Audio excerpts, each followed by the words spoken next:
and I've helped hundreds of patients over the years, achieve sustainable weight loss. But what I have found is that a lot of patients, despite our best efforts, they often struggle with their weight loss when, for example, when they stop their medication or you know finish their restrictive diet. And I've seen that it's very important not just to focus on providing state-of-the-art care, but you also have to work on the patient's mindset. Welcome back, friends. I'm your host, Sherry Shaban, and with each episode, I am honored to be your coach and guide in the journey to make peace with food, fall in love with fitness, and ultimately yourself. My intention in each episode is to help you release the old story of who you are and step into the one you're always meant to be. We'll challenge conventional diet and fitness culture and understand the importance of tuning out all the shoulds they tell us to do and tuning into our own inner wisdom instead. What you focus on, you create more of. Through these conversations, you'll shift your focus from what you're supposed to be doing to who you want to be, so that health and fitness and ease around food is not just what you do, but who you are.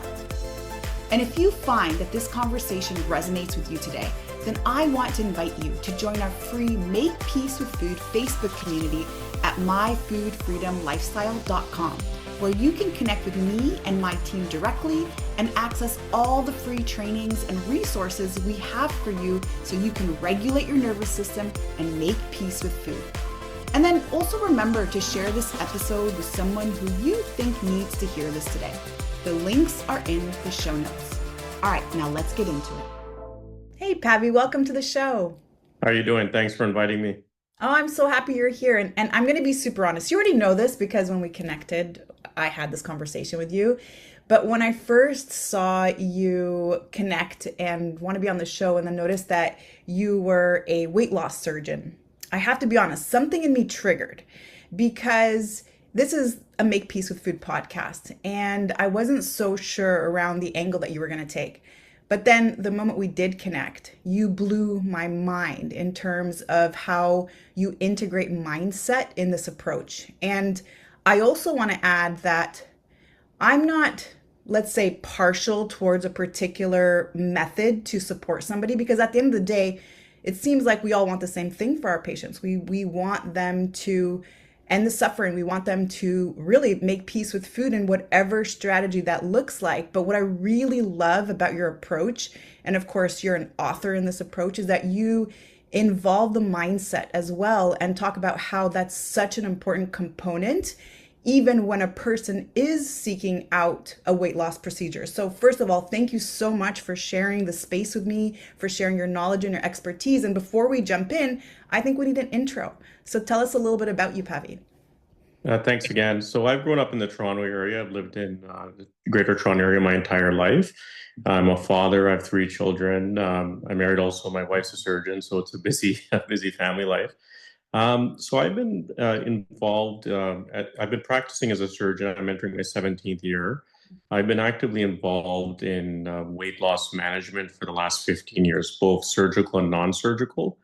I do strongly believe in using evidence-based techniques to guide my patients, and I've helped hundreds of patients over the years, achieve sustainable weight loss. But what I have found is that a lot of patients, despite our best efforts, they often struggle with their weight loss when, for example, when they stop their medication or, finish their restrictive diet. And I've seen that it's very important not just to focus on providing state-of-the-art care, but you also have to work on the patient's mindset, because ultimately surgery or medications, they're tools to aid you in your weight loss, but to have that long-term sustained weight loss, you have to obviously change your relationship with eating, and that requires doing a lot of deep work. And that's something that I've found with my patients, the ones who have weight cycled. When we actually try to address the underlying issues that are driving their weight loss and look for solutions there, that's often the thing that takes them to the next level. And that's something I think is very important to use in conjunction with all of these other treatments. Wow, so good. I love that. And I can just imagine what your dinner atmosphere must look like. I also am a child of two doctors. So my dad was OBGYN, my mom was a pediatrician. And can you just imagine what our dinner conversations used to be like? So Yeah, a busy family. yeah, and it was really great because it opened our eyes to really see this world, which of course we can start to relate to, and then also see where we can bring in our own expertise and talents. And coming back to some of the things that you shared, I think what I'm curious about is why this field?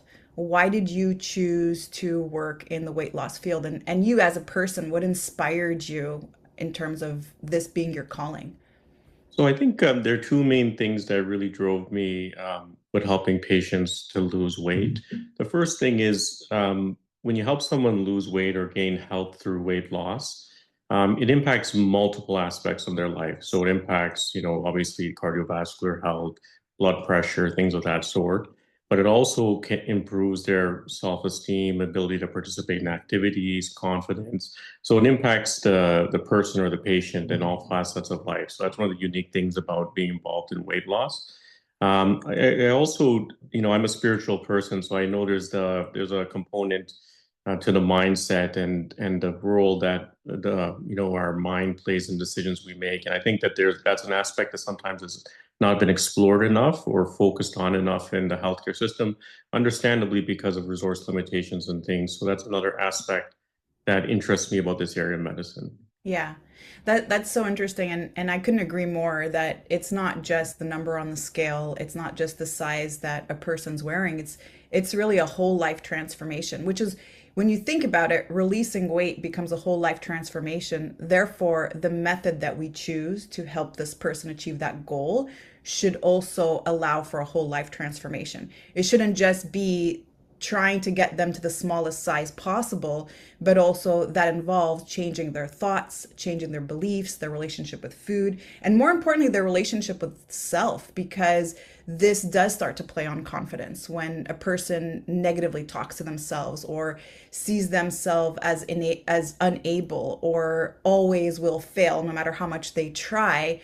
That's where now I find the work becoming even more fulfilling than them just having beautiful before and after photos. It's really that whole transformation. And what I always see every single time is that it doesn't just affect them, but it affects everyone around them. They inspire everyone around them, and then they show up as their highest selves for everyone else. So it's so fulfilling.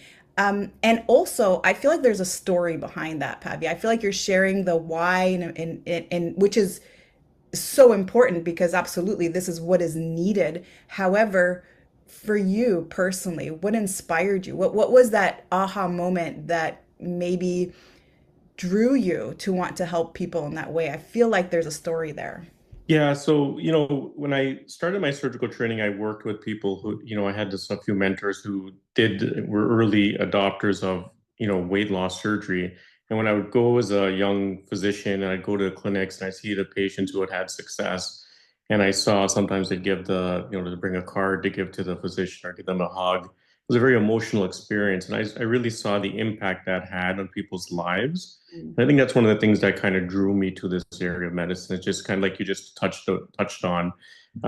It's not just like objectively seeing, oh, your BMI has come down or your cholesterol's improved, you're off your blood pressure medication. Those things are exceptionally important, but it's also just seeing how it's improved their sense of worth, happiness, and that's a unique aspect I find in this area of practice. Yeah, absolutely. Absolutely. And you mentioned medication. So medication being maybe a method that people can use that could support their journey. Can we talk a little bit about that? And in terms of first, what medication are you talking about? And then also, how does this work in the body for those who are unaware? Right. So we're kind of on the cusp of a sort of a revolution in obesity medicines, the GLP-1s. Hmm. The popular ones are like Ozempic or Right. Wegovy, and they are being quite widely adopted, and patients are having significant success with it. Now, the first thing is how do these medications work? There are various mechanisms that they use. They originally developed for patients for diabetic control, but they also noticed that the patients were having significant weight loss. Mhm. And one of the mechanisms, that works first is it can slow down the emptying of your stomach. So if you eat food, when you eat food, your stomach normally churns it and then it passes it into your small intestine for digestion. Now, when your stomach gets full, it signals to your brain that you're not hungry anymore, so you don't have those that desire to eat more. Now, these medications slow the peristalsis, which is the squeezing of the stomach, so the food is kind of upheld in the stomach. So you end up feeling full faster because it's not pushing things as quickly through. So that's one of the benefits. It also acts on the appetite centers in your brain. It decreases those cravings and emotional triggers to overeat. So there are benefits that way too. Now, we do know these medications are effective. In some, studies have shown that patients can lose up to 20% of their body weight. Mhm. But what we're finding too is for a number of different reasons, patients often have to stop them. So that can be due to side effects. Some patients get, heartburn or upset tummy, those sorts of things. So they have to stop. Cost. It's not, obviously, these medications are not cheap. And sometimes it's just the injection. Some patients are not, they don't like the idea of taking medications long term, so they stop it. So we do know then that of those patients who stop it, a significant portion of them, when they stop these medications, they do regain the weight back. Right. So as I was saying before, these medications are a tool. So when you're using it, it's a tool. It'll obviously cause you to lose weight. But I really do believe for that sustained weight loss, well, you have this tool helping you, you need to do that sort of mind in that changing your mindset, that deep work to have that change that relationship or make peace with food, for example. So that's where we in our program. So for example, whether you're having surgery or you're on a calorie restricted diet or if you started a GLP-1 medication, we do kind of say you need to enter into like a mind shift program, and there are various things that we encourage patients to do to kind of change their relationship with eating. And I think these principles are applicable to anyone, whether it's a self-directed diet. So mindful eating, we really promote people to learn how to eat consciously, not be an unconscious eater. So a lot of times, for example, you might come home from work, you're tired, you're stressed out. It's sort of a habitual behavior. I'm gonna have a snack. So you have some, your go-to foods that make you feel good about yourself on the kitchen counter, whatever that may be, chips or cookies, things like that. So what we want people to do is to be present, to really understand why they're doing what they're doing. And journaling often helps that because it helps you slow down your thoughts, really understand why you're doing what you're doing. And when you do that, you kind of become more present, understand why am I actually, when I'm coming home from work, am I really hungry? Or Mhm. am I kind of stressed out from the day?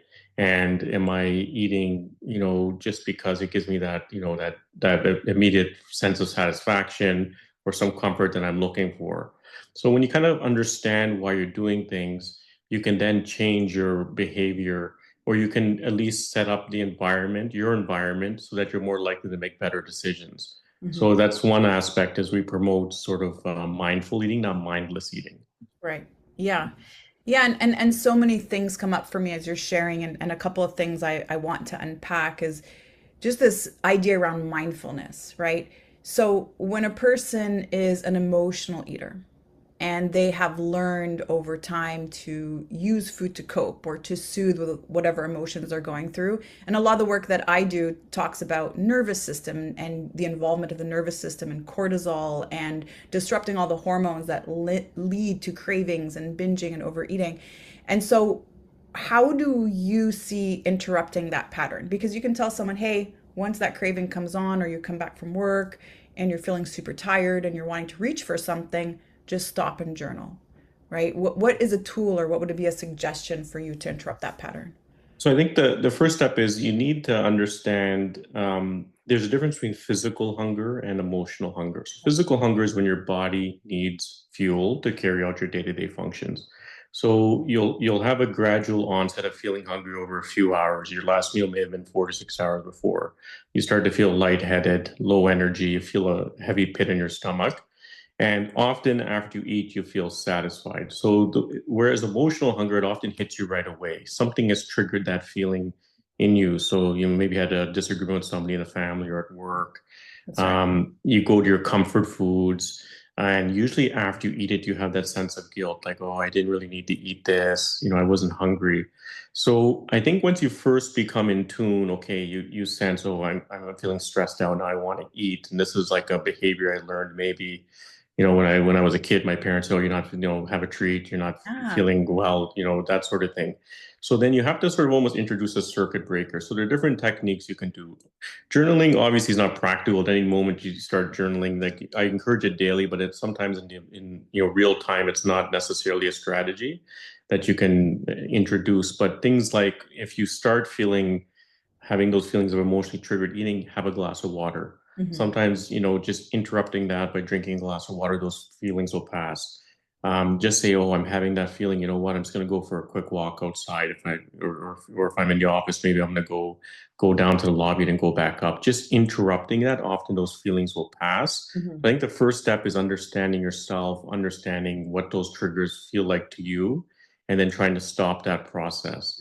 Hmm. And then obviously, like sometimes you can't control those feelings, so it's also scanning your environment, setting yourself up to succeed, and that's part of being mindful and being present is understanding what are the triggers around you. Right. So don't keep um, trigger foods on your workplace desk. Like don't have something that you go to. Yeah, and when you come home from work, when you open the fridge, keep pre-cut vegetables or fruits. So if you want to chew on something or have that sense, you're going to have something healthy to eat.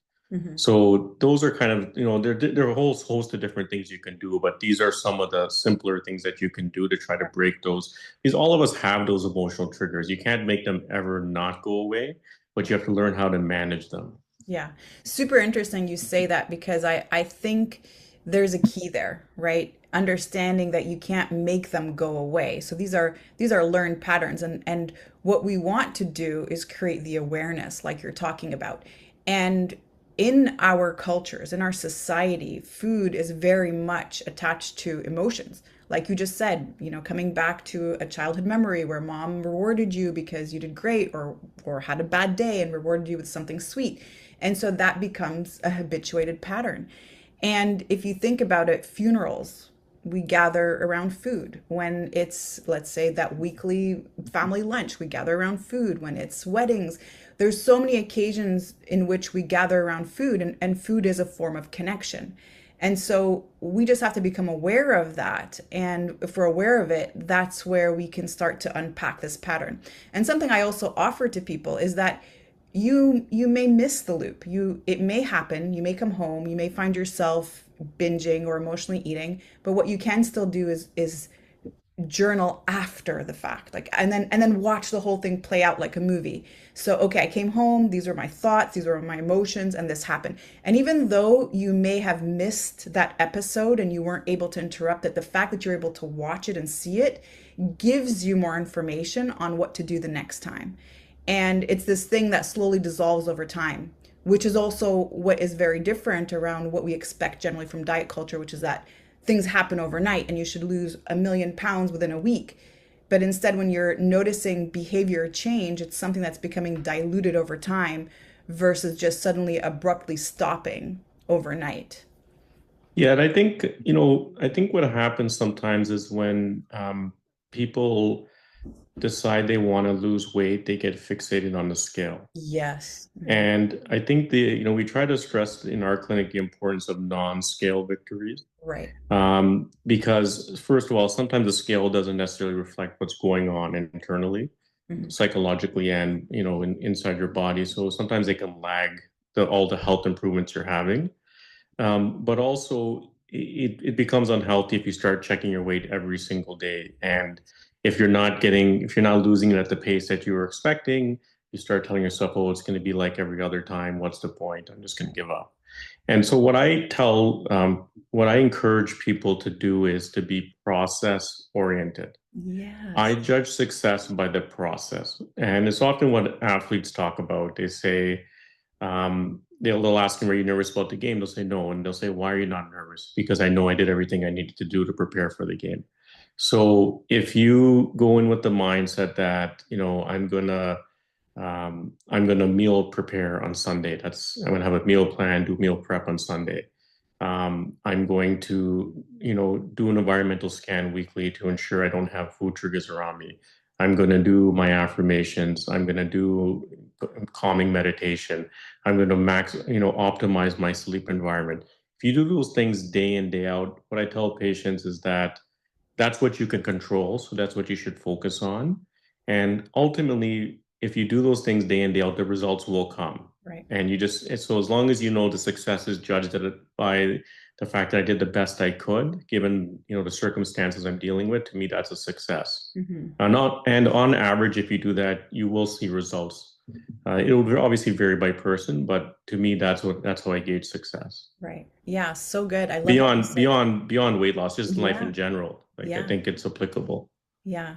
Yeah. And such an amazing analogy too. Just that mindset of the athlete of just really making it a process and doing all the things that you could. And what's super interesting too is that not every single person's weight loss is linear. Some people really, it's like 2 pounds a week, and other people for a full week or two, nothing happens. And all of a sudden they drop 5 pounds, right? But if you're watching that scale all the time, you don't even give your body a chance to adapt. And instead, what you're looking for is outside or external reinforcement of your work versus, oh my God, I'm feeling really great. I'm sleeping better. I'm breathing better. And all of these amazing things that I'm feeling now, I can actually have more quality of life with versus what this scale is telling me.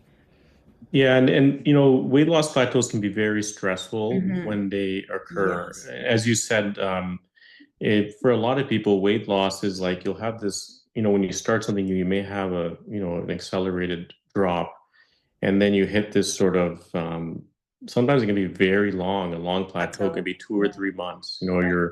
Your set point is kicking in and your body's adapting to your new weight. And at that point, if you're not doing those things that keep yourself mentally engaged, Mhm. it's easy to say, oh, it's done. I'm not going to lose any more. What's the point? It's going to be like, XYZ. Right. So that's where I think, and I think that's where knowledge comes into it, to understand that, like you just said correctly, that everyone's weight loss process is different. There are those people who lose, like you said, 1 or 2 pounds every Expert. week. It's Hmm. amazing. They get to their goal weight, they're satisfied, but other people have a different journey. And that's the thing, is we're all on our own journey. The Yes. path of how we kind of get where we are is going to be different for each of us. Yeah.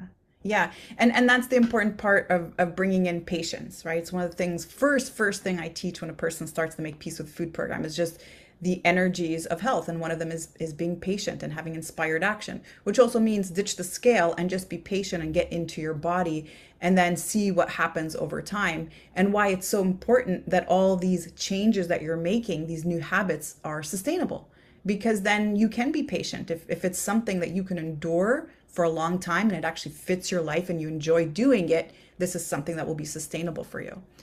And And and ask for help. Like if you're kind of in a situation where you're on a plateau and you feel like you might be yes, struggling, that's where a friend can help. that's right. That's where, talking to a dietitian, talking to your family doctor, their chat groups, their support groups. Sometimes just having that, that support can kind of keep you going till your body kind of catches up to your new weight and you get the next drop, or it keeps you doing your process, so you Hmm. don't give up. So that I think you have to kind of, you have to utilize all the resources available to you. Right. Yeah, that's so good. And this is an interesting conversation because we're talking about weight release, and a lot of the work that I do is really talking about behavioral change. So you change your behavior, and as a result of that the weight releases. And sometimes people approach me and say, "Well, you're anti weight loss." And then I say, I'm not anti weight loss, but I am anti diet. Like this concept of being super restrictive and being out of tune with your body and following something someone else is saying and not really being your own agency and stepping into, why am I triggered by certain things, that leads me to food.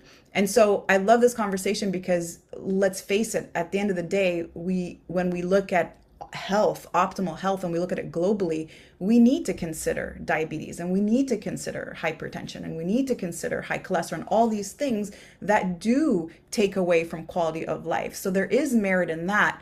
And I just believe that the approach also has to involve something holistic, which includes nervous system, which includes hormone regulation, which is very clear also. Your work also helps achieve that. And one thing you mentioned about the GLP-1s, if we can go back there a moment, you said studies show that there's maybe 20% body weight that normally you see as a successful outcome of using this medication. What I'm curious about is what is that quality of weight loss? Because now what we're hearing is that people releasing weight or losing weight on GLP-1s, a lot of what they actually release, what shows up on the scale as that 20%, is their lean body mass. And when they start to lose muscle, and especially if we're talking about populations of women in their 40s or 50s, where this now becomes detrimental for bone health and to maintain lean body mass for bone health, tell me a little bit more about the effects of this side effect, if that is true, and what you see from your expertise around that.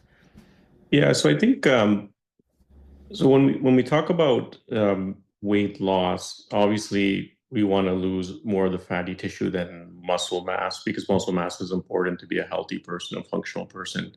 What I tell people is that whenever you embark on a weight loss program, I encourage resistance exercise in addition to the weight loss program just to maintain your muscle mass because that's really critical. If you lose muscle mass, your basal metabolic rate is going to go Right. down. You're Hmm. going to burn less calories at rest. So that can kind of counteract the long-term benefits of whatever it is that you're doing. So I think, and that's one of the things with GLP-1s.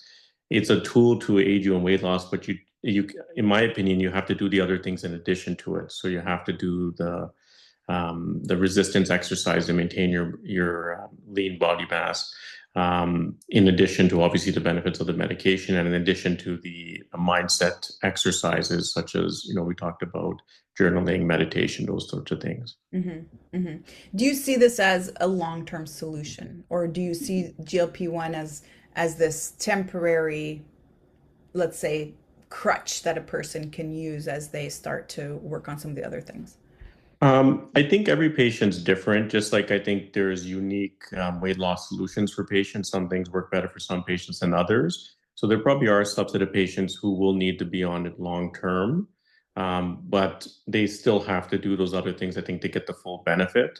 There's some patients who can't tolerate it, like they have the side effect profile, the GI side effects. They just can't keep doing it long term. I've seen many, many patients like that. So it may help, so they may lose that, 15%, and then they get off the medications. We know you can gain upwards of 50% of what you lost. So that's why I think it's really important when you're on these medications that it's a tool. It's not something, it's not a cure, it's something that you got to work with. It's going to aid you in weight loss, but you should also do these other things that I'm Right. suggesting. Yeah, yeah. And so then one of the things that we talked about when we first connected was maybe what led you to or inspired you to write your book and to really help people with that mindset component. And so I want to talk a little bit about that. And then the other thing that I'm curious about before we get into it is what would you say is the success rate out of, let's say, the patients that you prescribe medications to or the ones that you perform the surgical procedures on? So what would you say the overall success rate is without the assistance of your book and some of these other amazing tools that you help people with their whole life journey with? Yeah, so I think so let's say we talk about surgery, we would judge there's a different ways to measure success. So obviously there's the functional aspects. You can Mhm. participate in activities you weren't able to do before, the resolution of diabetes, being off your blood pressure medication. Yes. With weight loss surgery, if you lose, we kind of go by a percentage of excess weight Mhm. loss. So let's say you're 100 pounds overweight. If you lost, let's say, 50 to 65 pounds of that excess weight, to me, that would be considered a success. Mhm. So usually at about 2 years, most patients are kind of have hit their peak weight loss. At about 5 to 7 to 10 years, that's when we starting to see the weight regain. Mhm. So in our clinic, we have an intense follow program. I'd say we probably, when we look at the data, I'd say 70 to 75% of our patients get very close to their goal weight and keep it off long term. Mhm. But there's that but with any set of patients, there's that subset of patients who have suboptimal weight loss. And then there are those patients who actually start to gain weight. So that was kind of one of the motivations for me Hmm. in starting this whole process was I was seeing patients who sometimes not even patients I operate on, patients who were sent to me for an opinion or who come to our clinic to look at other options. They had had a gastric bypass. They initially lost 150 pounds, and now they're 5, 6, 7 years out, and they've gained back 100 of those pounds, and that's very devastating, Yeah. obviously, because you've lost that significant amount of weight. It kind of changes your life when you have that, and now all of a sudden it starts coming back up, and now it's impacting your life. And so then you take a step back and you're like, wow, you've had something done. You've had a surgery, and now you're getting the weight back. And when you start seeing lots of patients who are experiencing that, you realize that even with surgery, there are these patients who, Right. get back to their maladaptive eating or unhealthy eating patterns. And when you kind of dig deeper, a lot of them haven't had the opportunity to really change their mindset. And that's sort of an intervention that I wanted to, introduce in my clinic. And because I truly believe it's important, because it's like anything, I think we touched on it when we had our earlier conversation. Like, let's say you want to stop smoking, you can actually just never smoke again. You can say, I'm not going to have a cigarette again. Hmm. If you want to stop drinking, you can go cold turkey and stop drinking. You can't stop eating. You need to eat to live. Right. So if you're having unhealthy eating practices, it's very challenging. Like when you have to still keep doing it, but we're telling you can do it, but you can't do it this much. Right. And so that's where it's really you have to look into, you have to, you know, um, come up with ways for patients to change their behavior and understanding of why they're doing what they're doing in a structured way. And a lot of times, some patients are able to. They can have regular appointments with psychologists or therapists, but it's very expensive. It's not readily available.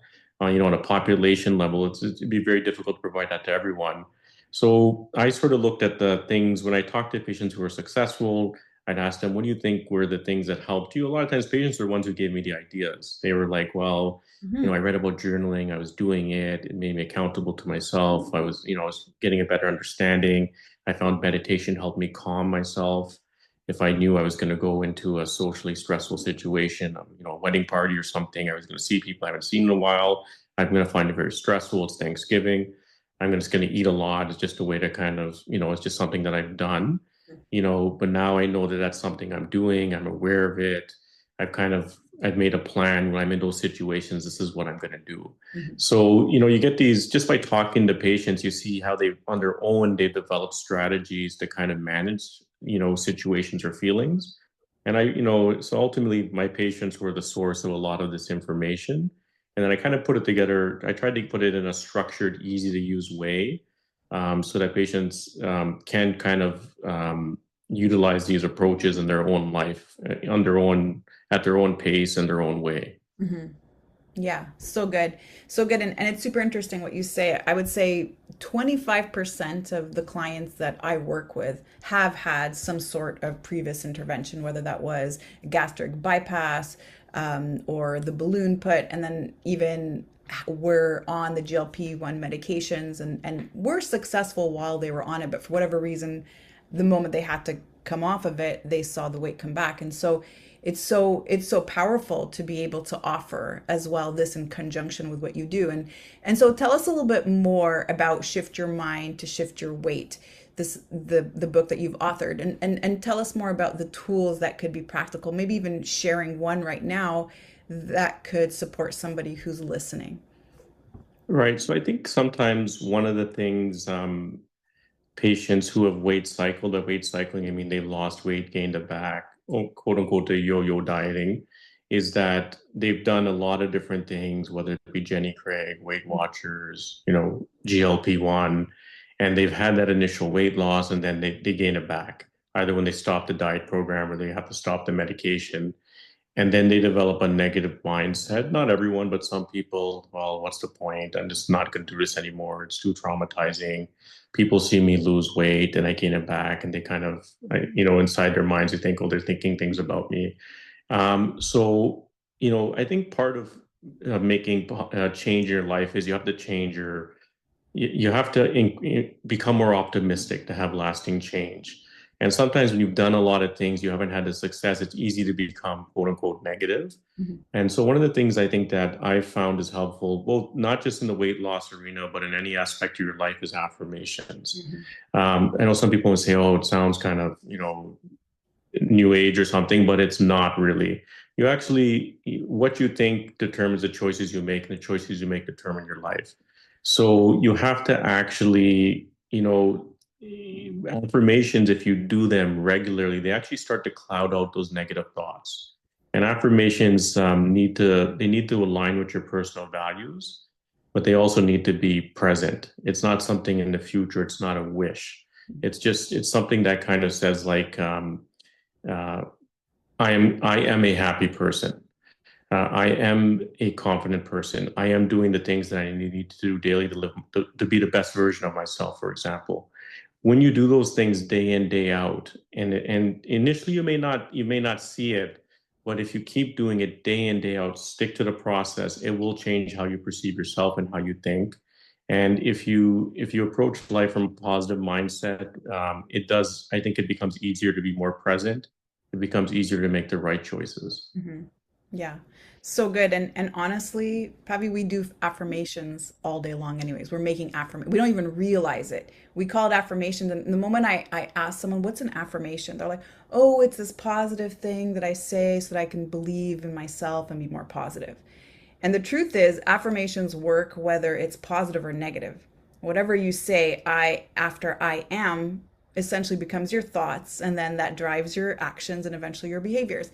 And so, if you're going to keep saying, I'm a failure, I'm not good enough, I'm an idiot, I'm so fat, I'm so and those become your affirmations. Well, guess what? You are creating affirmations just the same way as if you chose to say, I am happy and I'm successful and I am capable. Yeah, and I think, and you have to do the affirmations properly. So when you do affirmations, like you don't say, for example, I am not going to be afraid, Right. Yeah. because you're telling yourself you're afraid. Right. You say that I am brave. Right. Yeah. I am not going to be nervous. Instead, say I'm going to be confident. I am confident, That's right. right? So because then you communicate to your subconscious that this is what I am. Yeah. So that's what I do for myself in situations, and I think it is really important. And again, going back to the athletic world, athletes tell them, Yes. Olympians, professional athletes, Yeah. they visualize themselves in the game. Right. Just like we talked about, if you're going to go into a situation that you're nervous about that may trigger bad eating habits that you kind of work to avoid, imagine what you're going to do. If I see this person, what am I going to do? Yes. If there's the table of food, what am I going to eat? And see, if you actually pre-think or have a strategy or visualize what's going to happen, it often makes it easier in real time than to do the things that you want to do. Yeah. Yeah. So good. So good. And I love what you said about it needing to also be realistic so that there's a connection there. Right? If right now we have a weight release goal that seems quite impressive, then if our affirmations is I am an athlete who has a six pack, that might be a little bit far fetched for our mind to believe it. And so we can start with I am healthy and I am radiant and I have vitality and all of these things that start to feel a little bit more connected to us and then step into that. So I love that tool. I use that tool. I think it's so powerful. And unfortunately, it's unused. And it's something that we already do. It's something we do all day long. And it's just much easier to do it in the negative. So, Yeah, and sometimes these simple things are the most effective. There's no yeah, cost to it. If anything, it's just a bit of time. that's right. But it's these small things that they kind of compound into big changes. So you kind of do it. It's like compound interest. You just do a little bit day in, That's day right. out. Over in a year from now, you'll be a different person. Yeah, so good. This was such a enlightening conversation, Pavi. Very refreshing also to be sitting down with you and to be having this conversation and just seeing how behavioral change is also a part of your practice. And as we wind it down today, was there anything else that you wanted to share that you didn't have a chance to? I think just in a more general sense, I think people just have to be kind to themselves. Hmm. You didn't. for example, you didn't gain all the weight in one day, you're not going to lose it in one day. You sort of just have to, and I'm going to decide what you're going to do, stick with the process. They're going to be setbacks. They're going to be bad days. They're going to be good days. You just want more good days than bad days. Nothing in life is perfection. Like, you're not going to be 100% perfect. You're going to have times when maybe you didn't make the best decisions or circumstance prevented you from sort of doing what you wanted to do. That's okay. Just recognizing that is, I think, half the battle, having that awareness, being mindful of it, and then using it as an opportunity to grow.